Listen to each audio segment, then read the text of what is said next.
Reciban una cordial y cálida bienvenida a todas las personas que están escuchando el nuevo capítulo de Café Colmeca que les trae a ustedes, una producción original de CEPI.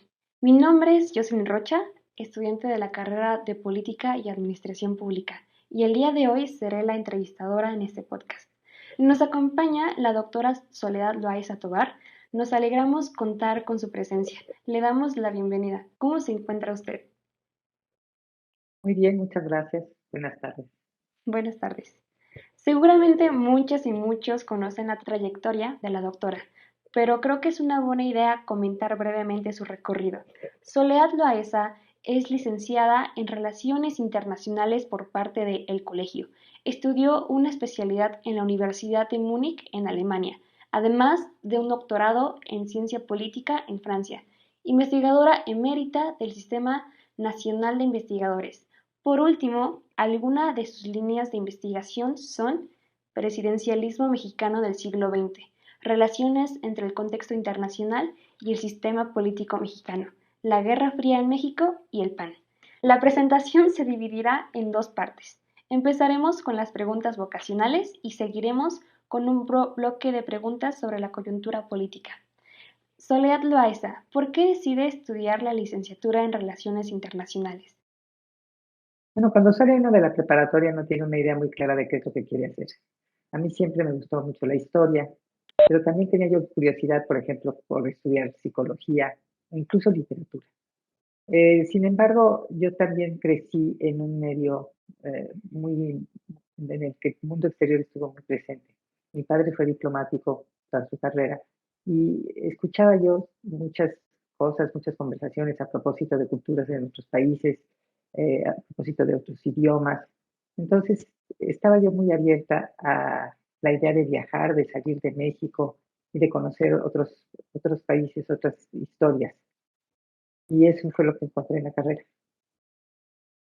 Eso nos alegra mucho. Creo que en el Colmex varias y varios tenemos una experiencia similar a la de usted. La segunda pregunta es, ¿por qué estudiar en el Colegio de México? Bueno, porque era una institución de excelencia, entonces eh, tenía muy buenos profesores, era una institución pequeña y yo creo que tenía varias ventajas. La primera de ellas, para mi manera de ver, era un enfoque histórico por regiones, que a mí me resultó apasionante desde el primer momento. Y yo creía que había una vinculación, y sé que hay una vinculación muy estrecha entre el Colegio de México y la Secretaría de Relaciones Exteriores. Entonces, si en algún momento consideré la carrera diplomática, el colegio parecía el lugar más indicado. Sí, nos parece que dio muy buenos frutos. Nos alegra mucho que haya estudiado en el colegio. Y por último, para finalizar esta primera etapa, ¿algún recuerdo divertido o curioso de su etapa universitaria? Uf, esa es una pregunta gigantesca, porque son muchos los recuerdos que uno guarda de los años de estudiante. ¿Qué puedo decirle? Desde el edificio de Guanajuato 125, que era vecino de una escuela secundaria, las alumnas de esa escuela secundaria nos molestaban mucho a nosotros. En la biblioteca del colegio que estaba en la colonia Roma, en Guanajuato 125, en la parte de atrás había una terraza húmeda, oscura, lo que nosotros llamábamos Cuernavaca. Y ahí nos íbamos a descansar a Cuernavaca. Y las chicas de la secundaria estaban en la azotea del edificio y desde arriba nos empezaban a gritar groserías y a aventar pedazos de naranja y de pan. Entonces una vez salimos muy enojados para ir a protestar y nos encontramos en el camino con unas muchachas muy simpáticas con las que acabamos yendo a comer tortas. Alrededor del colegio había muchas torterías, cafeterías, heladerías.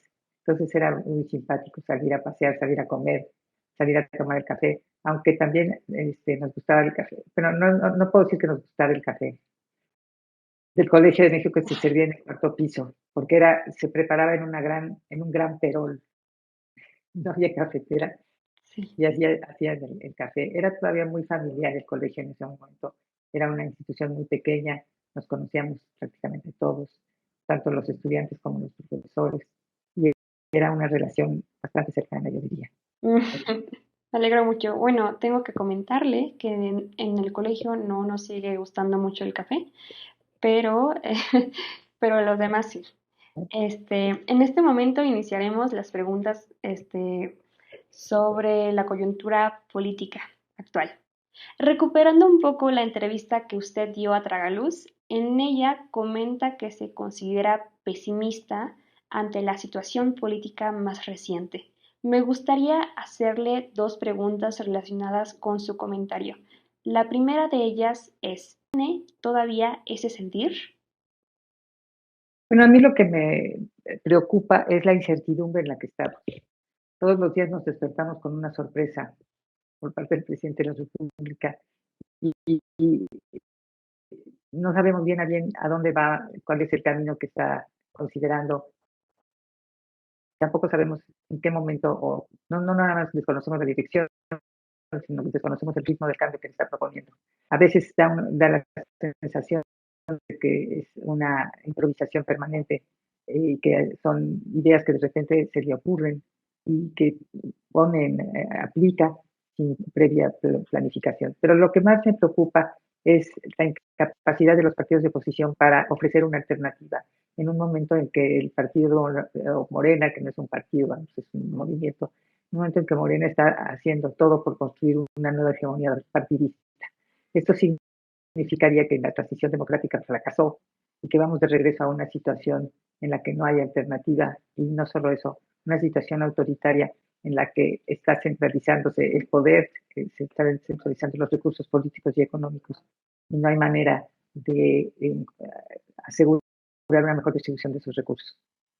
Que Sí, van a estar monopolizados por una fuerza política con la que no necesariamente estamos todos de acuerdo. Y el no estar de acuerdo con esa fuerza política no es traición a la patria. El no estar de acuerdo con esa fuerza política es pensar de otra manera, libremente, como mejor nos da a entender, como mejor entendemos nosotros la realidad. A mí me preocupa mucho eh, esa visión absolutamente monolítica de lo que debe ser la política y de las ideas. Esta es una situación hasta cierto punto inesperada, después de 20 años de transición democrática, a lo largo de los cuales creímos que habíamos logrado finalmente consolidar una democracia liberal con elecciones limpias y competitivas. Lo que me parece desconcertante y muy inquietante es que haya fuerzas en México que estén dispuestos a echar marcha atrás en ese avance. Y eso me preocupa enormemente. Me preocupa enormemente porque no es barato echar marcha atrás en reformas que fueron tan importantes. Y además lo considero, le soy sincera, me parece muy doloroso. Nosotros, mi generación, participó como pudo y desde donde pudo en ese proceso de transición, en el desmantelamiento de la hegemonía del PRI. Y ahora resulta que vienen otras personas y que quieren restablecer ese modelo. Me parece una lástima. Y quieren restablecer ese modelo una vez que ya vimos cómo funciona. No nada más en México, sino en Cuba, en Nicaragua, en Venezuela. No, yo no entiendo cómo se puede tomar a esos tres países como un modelo para imitar, un modelo a seguir. Pero bueno, una de las grandes riquezas de la transición fue redescubrir la pluralidad política de la sociedad mexicana. No todos estaban con el PRI, no todos estaban con el PAN. Hay una diversidad que es producto de una sociedad más educada, de una sociedad más participativa. Y eso es algo que aparentemente este gobierno quiere desaparecer. Eso es lo que le da a uno la sensación con las denuncias que hace el presidente, la hostilidad que ha mostrado el presidente a quienes piensan de manera diferente a él, los insultos y las ofensas a que nos somete prácticamente todos los días, a quienes no pensamos como él. Yo no recuerdo ningún presidente anterior, y ahí sí estoy de acuerdo con López Obrador, no son como los de antes. Ningún presidente trataba con tanto desprecio y con tanta hostilidad a los ciudadanos. Me parece absolutamente inaudito. Pero no podemos hacer absolutamente nada porque por otro lado estamos amenazados de ser denunciados de corruptos, de conservadores, de depredadores y de muchas otras cosas muy feas. Entonces, sí estoy inquieta porque no sé cuánto vamos a resistir un gobierno de esta naturaleza. sí, Ni qué tanto vamos a poder defender lo que habíamos logrado en los últimos 25 años. Sí, totalmente, totalmente de acuerdo. De hecho, es de las pláticas que se sostienen en el colegio actualmente, este, pero ojalá se pueda todavía revertir este proceso. Ojalá las oposiciones Ujú. deben de activarse, deben de ofrecer una alternativa. Las oposiciones tienen una responsabilidad en que no podamos nosotros elegir una alternativa hasta ahora. Tienen Claro. que pensarlo muy bien. Pero hay que pensar en la responsabilidad de las oposiciones. Ya no pido yo la responsabilidad del gobierno, ya sabemos cómo actúa. Hay que pedirle, hay que exigir a las oposiciones, a los diputados, a los senadores, que reaccionen y que ofrezcan una alternativa. Sí, que realmente se vea un contrapeso del Congreso y de otros actores políticos para evitar esta vena autoritaria. Am, Así es. sí, en este sentido, la segunda pregunta, es la siguiente. ¿Podría relatarnos un momento pesimista y otro optimista en la historia de México? Es decir, dos momentos en donde usted se sintió pesimista y otro optimista sobre algún hecho en la historia del país. ¿Y por qué se podría considerar así? Mire, pesimista, hay dos momentos que para mí fueron muy tristes y muy desagradables. Uno, desde luego, fue después de 1968, después del movimiento estudiantil. Había en la atmósfera, era una atmósfera gris la que se había instalado en el país, era una atmósfera pesada. Mm. Hablábamos poco, estábamos como asustados, no sabíamos qué iba a pasar. Y el segundo momento que me pareció, en el que sentí que las cosas se ponían muy difíciles, fue en 1982 con la expropiación de la banca. Esa fue una decisión presidencial absolutamente arbitraria, que no tenía realmente una conexión con acciones anteriores del propio gobierno de José López Portillo. Y la reacción de la sociedad fue una reacción de rabia y de enojo muy grande, que puso en entredicho muchas otras cosas, y yo creo la estabilidad. Afortunadamente, la, la, la rabia y el enojo se canalizaron a través de los partidos. Es el momento en que Acción Nacional adquiere una relevancia que no había tenido hasta entonces y se inicia el reformismo político. Pero pasaron meses, los primeros meses del gobierno de Miguel de la Madrid y luego coronados por los sismos de 1985, fue un momento muy negro para México. Momento feliz para México, yo creo que un momento feliz muy importante fue el, el auge petrolero, también en el sexenio de José López Portillo, éramos muy optimistas, estábamos muy contentos, estábamos recibiendo mucho dinero y se nos había prometido la modernización acelerada. Y creo que esa es una utopía, es ya un espejismo que no vamos a poder materializar. Y otro momento muy de mucho optimismo es a mediados de los años 90, no, a mediados de los años 80, durante el gobierno de Carlos Salinas. Hubo un momento en que creímos efectivamente que íbamos a ir al mundo desarrollado, íbamos a formar parte de los países industriales, de los países ricos y educados. Y en realidad nunca se nos ocurrió que podríamos regresar o volver o caer entre los países más pobres, menos desarrollados.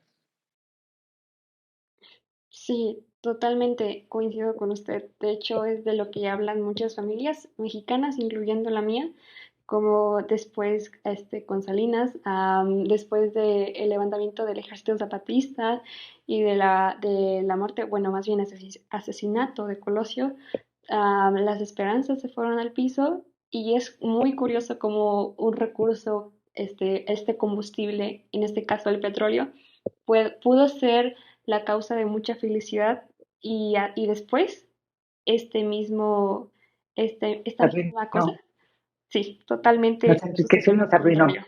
Ujú. Sí, lo No, cual resulta paradójico y un poco triste. absolutamente. Sí, totalmente. Perfecto, muchas gracias por su respuesta. La siguiente pregunta es la siguiente. En el año 2018 mencionó que nuestro país está viviendo una transformación, mas no se encontraba en crisis. ¿Todavía sigue pensando que vivimos una transformación? Sí, cómo no.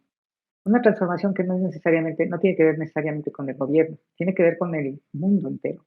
La globalización ha transformado todas las sociedades, ha destacado, ha magnificado las debilidades de algunos sistemas políticos. La globalización también ha impactado las instituciones como los partidos. Tan es así que han aparecido fuerzas políticas que en el pasado eran marginales, ahora están en el centro del escenario, como es el caso de la extrema derecha, de los populismos de derecha, y el caso también de los populismos de izquierda que creíamos ya superados, pero que han vuelto. Yo creo que la sociedad está transformada por los cambios que ocurrieron a partir de los años 80, 90. La sociedad mexicana hoy es muy distinta a la de hace 30 años y tenemos que adaptar y entender esos cambios. Y tenemos que preguntarnos por qué esa sociedad eligió a Andrés Manuel López Obrador y a Morena para su gobierno. En lugar de estarlos culpando continuamente, creo que tenemos que preguntarnos cómo es esa sociedad. Y ir mucho más allá de los grandes pinceladas de que es una sociedad de pobres y una sociedad desigual. Pero también es una sociedad muy compleja, extraordinariamente compleja, y tenemos que ser muy conscientes de que esas complejidades se traducen en dificultades en muchos casos, pero también esas complejidades ofrecen soluciones diversas. Por esa razón, yo me opongo a la idea de que un solo partido gobierne todo el país, porque si tenemos un solo partido, tenemos nada más un repertorio de respuestas, y ese repertorio puede ser o muy pobre o estar equivocado. En cambio, cuando hay diversidad política, hay varios repertorios de respuestas para los problemas. Los problemas son diversos, se necesitan también diferentes soluciones. Eh, yo creo que estamos pasando por un momento difícil, como el resto del mundo. O sea, la crisis de la democracia es un tema que se está discutiendo en prácticamente todo el mundo. Y me parece que lo que ocurrió en los Estados Unidos, por ejemplo, el juicio que se le, bueno, no el juicio, sino la investigación en torno al presidente Trump, o la caída del gobierno del primer ministro inglés Boris Johnson, nos muestran no nada más la crisis de la democracia, sino que la democracia tiene instrumentos para defenderse. Y eso lo vemos en Estados Unidos. Vimos perfectamente bien cómo intervino el Congreso y están haciéndole una investigación a Trump que seguramente va, bueno, no seguramente, pero es posible que termine en la prohibición para Trump de volver a participar como candidato a la presidencia de Estados Unidos, que es lo que pero los americanos están defendiendo su constitución y están defendiendo su democracia. Y los ingleses también, el Partido Conservador inglés está en crisis, permitió que Boris Johnson lo arrastrara a un nivel absolutamente sin precedentes en la política británica, pero también intervienen los mecanismos democráticos para defender a la democracia. Y creo que nosotros tenemos que estar muy conscientes de eso y echar mano de los instrumentos democráticos para defender a la democracia mexicana. Sí, muchas gracias por su respuesta. Creo que en parte podemos encontrar optimismo al saber que hay mecanismos y de hecho muchas y muchos investigadores estudian cuáles son estas herramientas para ayudar a que las democracias no se conviertan en autoritarismos. Bien, ¿qué cree usted que pasará con el discurso sobre los derechos humanos y el papel de las organizaciones de la sociedad civil? Yo creo que puede mucho del gobierno, de los gobiernos a ese tipo de organizaciones, pero son organizaciones que surgen de manera espontánea y es muy difícil que desaparezcan. Sobre todo si hay una política represiva, si hay una política autoritaria, surgen de manera inevitable. Entonces, para que desaparezcan, tendría que echar mano de instrumentos represivos muy violentos o negar artículos constitucionales centrales. Yo no sé, soy pesimista. Hay que tener presente que la transformación tecnológica de la comunicación ha impactado enormemente las instituciones políticas, ha impactado las elecciones, ha impactado los procedimientos de selección, ha impactado el funcionamiento de las administraciones públicas. Entonces, tenemos que entender cómo podemos ajustar. Yo creo que por mucho éxito que tengan los gobiernos populistas o el autoritarismo todavía va a mantener vivo el discurso de los derechos humanos, aunque trate de reprimirlo. Tanto el discurso de los derechos humanos, no nada más un discurso, sino la búsqueda de la defensa de los derechos humanos, y las organizaciones intermedias van a surgir, no pueden desaparecer, porque son, espontáneamente aparecen como mecanismos de defensa de la sociedad frente al poder. Y eso es importantísimo. Y eso es algo que no se puede controlar, surge de manera espontánea. Ya si logran organizarse o no, ese es otro problema. Pero puede ser que surjan así de manera espontánea y desorganizada inicialmente y desarticulada. Lo que ha cambiado mucho es la comunicación política. Ha cambiado la comunicación a través, por ejemplo, de las redes sociales, la comunicación electrónica, ha modificado las formas de hacer política. Y al modificarse las formas de hacer política, hay que modificar las instituciones que encuadran esas acciones políticas. Y yo creo que los partidos son los primeros candidatos a esos cambios. Tenemos que ver cómo hacerlo, porque de todas formas necesitamos una manera de organizar el voto. No pueden desaparecer los partidos así como así. Las sociedades complejas necesitan instituciones para gobernarse, no se pueden gobernar nada más con base en la autoridad moral de un jefe. Se necesitan estructuras, se necesitan patrones de comportamiento, se necesitan reglas, y eso es lo que no puede desaparecer. O van surgiendo las instituciones informales que después se formalizan. Entonces yo creo que los partidos van a transformarse, no sé muy bien cómo. Ya no va a haber, no ha habido partidos de masas, o son muy pocos los partidos de masas que quedan en el mundo. Estamos en una época en que es más bien el modelo del Partido Liberal, que es un partido de ciudadanos, un partido de demandas, más que un partido de ideas. Esos son los que están ocupando el espacio. Y también es muy importante reconsiderar la trayectoria de los partidos políticos, porque en los últimos 30 años las fuerzas políticas que eran marginales ahora se han vuelto centrales. Y me refiero concretamente al populismo de derecha que ha canalizado y que ha dado vida a organizaciones de extrema derecha, sobre todo en Europa. Lo que comenta es muy interesante acerca de la transformación de los partidos políticos y de las asociaciones civiles. Sobre todo en el colegio se están investigando mucho cómo se configura la agenda pública mediante el Internet y otros recursos similares. Entonces creo que su respuesta es muy acertada. Muchas gracias por ello. La siguiente pregunta es la siguiente. A propósito de la reciente defunción del expresidente Luis Echeverría, ¿es posible establecer una analogía entre el echeverrismo y el obradorismo, partiendo de ciertas paranoias políticas que marcaron y marcan la administración de dichos mandatarios? Por un lado, el recelo que Echeverría sostuvo con Estados Unidos y con la CIA, acusando en alguna ocasión al país vecino de orquestar una campaña agresiva que en parte ocasionó la devaluación del peso mexicano en los años 70. Por otro lado, la batalla mediática de López Obrador con los supuestos enemigos del Estado, los neoliberales. Bueno, el presidente Echeverría efectivamente manejó una cierta paranoia, pero yo creo que todos los presidentes tienen adversarios políticos, absolutamente todos. La diferencia es cómo los tratan, cómo los ven y cómo los entienden.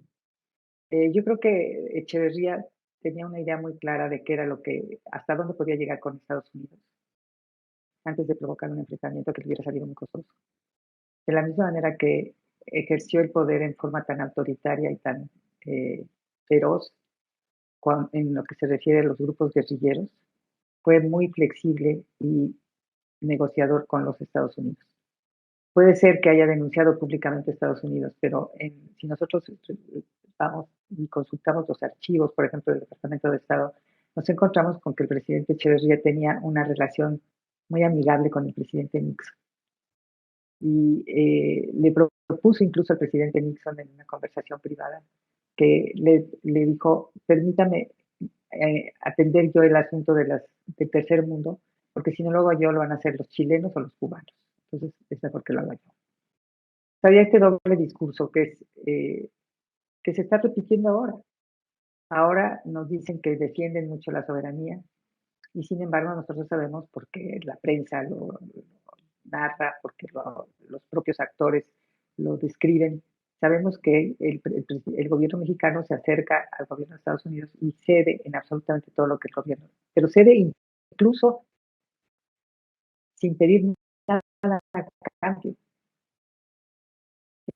El comunicado de prensa del presidente vamos a ver que México se compromete a gastar $1.500 millones en la construcción en la mejora de las instalaciones fronterizas y se compromete a comprar 20,000 toneladas de productos de masa o no sé qué cosa.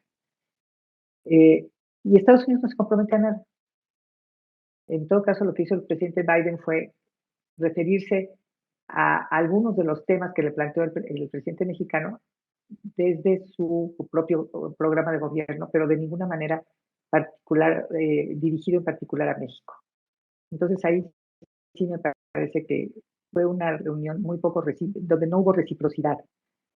Cuando lo que uno espera de reuniones de esa naturaleza es que haya reciprocidad en los intercambios. Y en este caso yo no los encontré.